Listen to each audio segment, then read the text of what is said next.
Canadian potash is used in fields across America. Canada's been very bad to us on trade, but now Canada's going to have to start paying up. Nearly 90% of U.S. potash imports came from Canada, but data shows it will be Americans who pay the brunt of the tariffs. Canadian potash is often called pink gold. For farmers in the United States, it is more than a mineral. It is the hidden ingredient that keeps crops alive. Almost 90% of the potash that American farmers spread on their fields comes from Canada, and nearly all of it is mined in the province of Saskatchewan. When tariffs entered the picture, they landed on both sides of the border. Farmers in the Midwest suddenly faced higher costs on an input they cannot avoid, and Canadian producers felt the sting of Washington's trade pressure. The question that now hangs over the relationship is simple but heavy. What if Canada decided to stop shipping potash across the border entirely? It is only a hypothetical, but it forces us to think about the real balance of power in this trade war. The reality is that American agriculture has already taken a heavy blow from tariffs.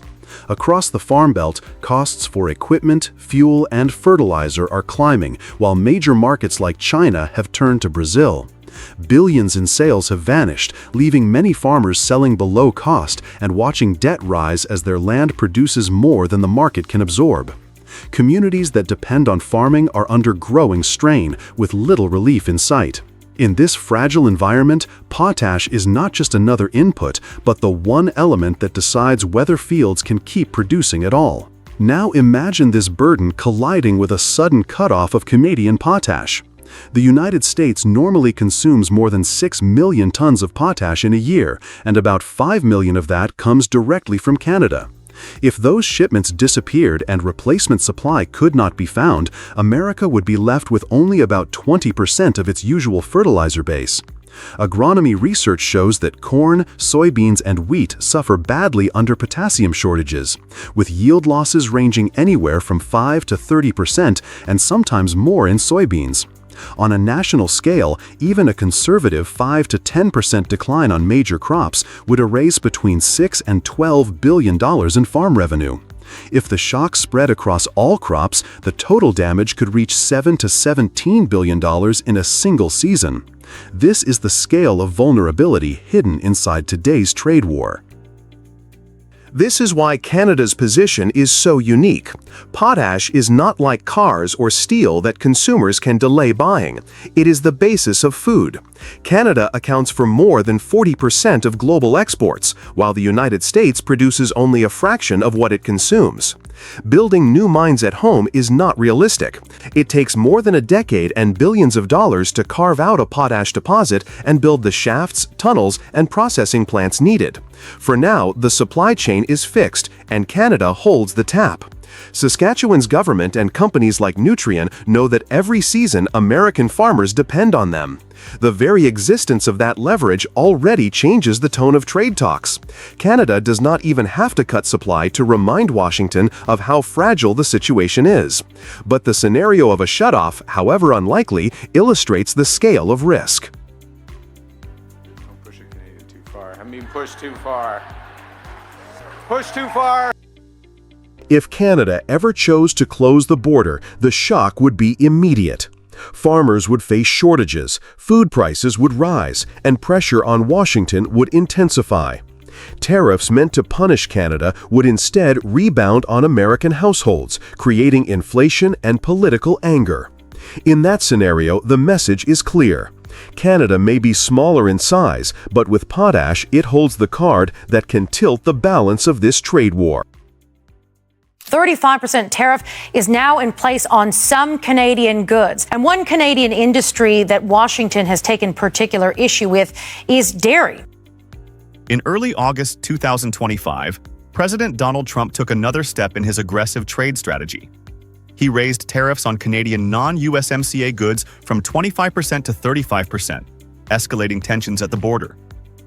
Although the dairy sector itself is not directly hit by these new tariffs, Canada's dairy supply management system has long been a thorn in Trump's side.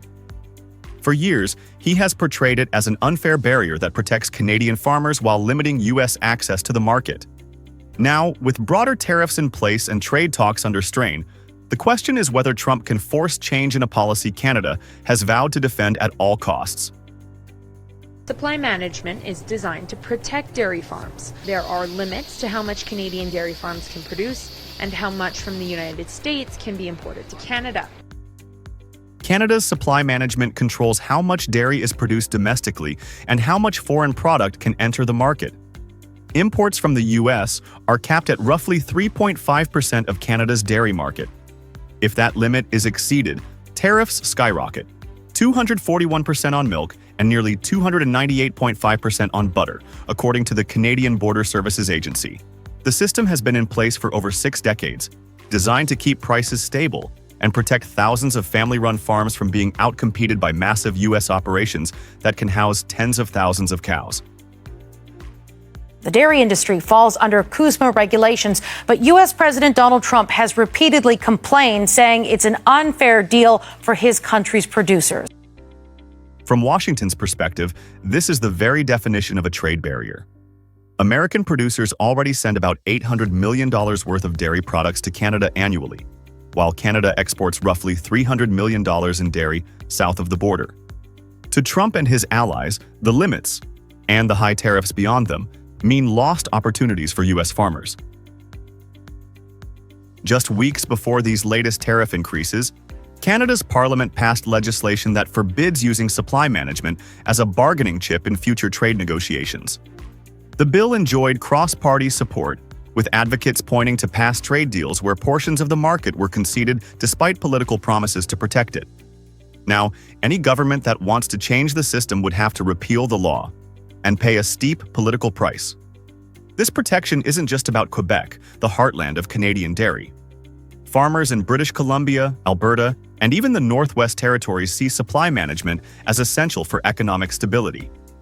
It's a rare national consensus in an often divided political landscape. Canadian officials, including Prime Minister Mark Carney, know what's at stake.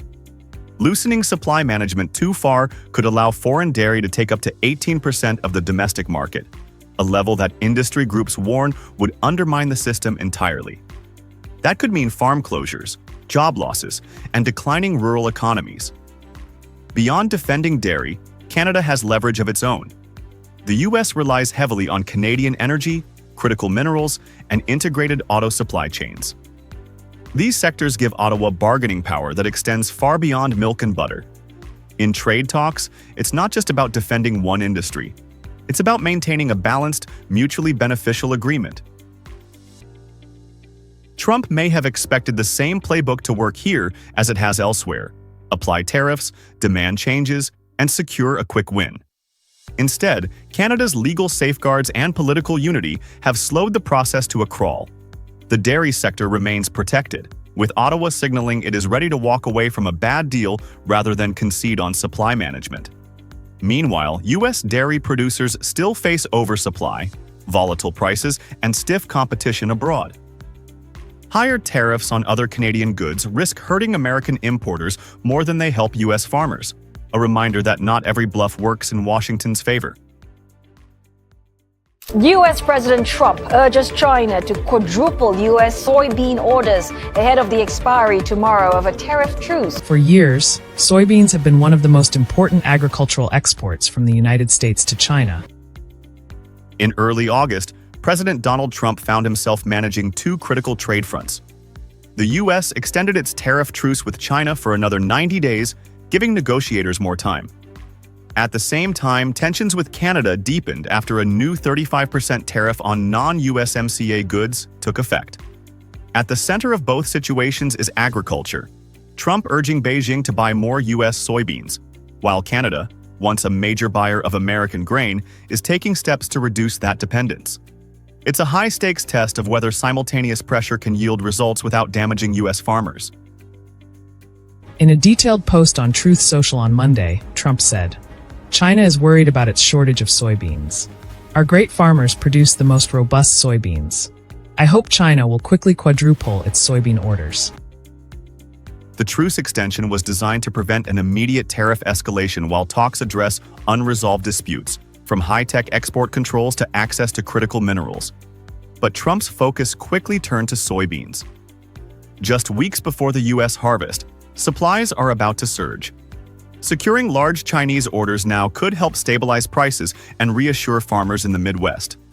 For China, which still needs soybeans but has diversified imports toward Brazil and other suppliers, agreeing to more U.S. purchases could be a low-cost way to keep the talks moving, without giving up leverage elsewhere.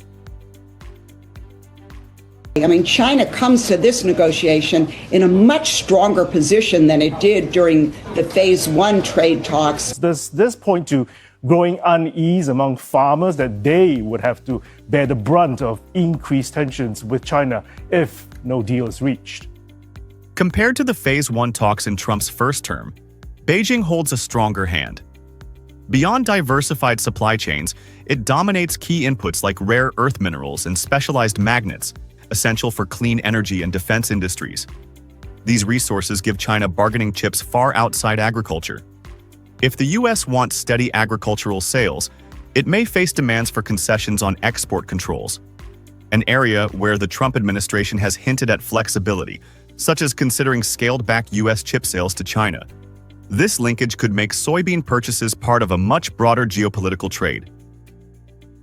The president of Port Windsor went on to tell me that Ontario is the #1 customer of grains for 35 to 40 states in the U.S. Our phone is ringing off the hook from other countries who want to do more with Canada. I've had over 80 bilaterals with world leaders since I became Prime Minister. While Trump seeks agricultural wins with China, his tariff policy is straining another key market much closer to home. Since August 1st, Canadian imports of U.S. goods outside USMCA rules have faced a 35% tariff. For years, Ontario has been the #1 customer for grain from 35 to 40 U.S. states, anchoring a steady flow of American corn, wheat, and soybeans across the border. Now, with higher costs at the border and a growing Buy Canadian sentiment, Canadian buyers are scaling back orders from U.S. suppliers and exploring other sources. Any sustained drop in Canadian demand would push more grain back into the U.S. market, putting downward pressure on prices and directly squeezing the incomes of American grain farmers. Trump's style is to apply public, direct pressure, whether with Beijing or Ottawa. Canadian Prime Minister Mark Carney has taken a different approach, avoiding immediate retaliation, diversifying exports, and keeping negotiations open. This strategy has allowed Canada to blunt the impact of U.S. tariffs while holding its ground. At the same time, Trump is calling on China to rescue American soybeans. Canada is quietly reducing its reliance on U.S. grain and strengthening other markets. The danger for Washington is that pressing both China and Canada too hard could shrink two of America's largest agricultural markets at once. If China limits purchases to maintain leverage and Canada's grain shift becomes permanent, U.S. farmers could face lower prices and fewer buyers, undermining the very goals tariffs were meant to achieve. The next 90 days will show whether Trump's dual-front strategy can produce tangible wins. China holds valuable cards in soybeans and critical minerals. Canada is proving it can adapt quickly and trade on its own terms.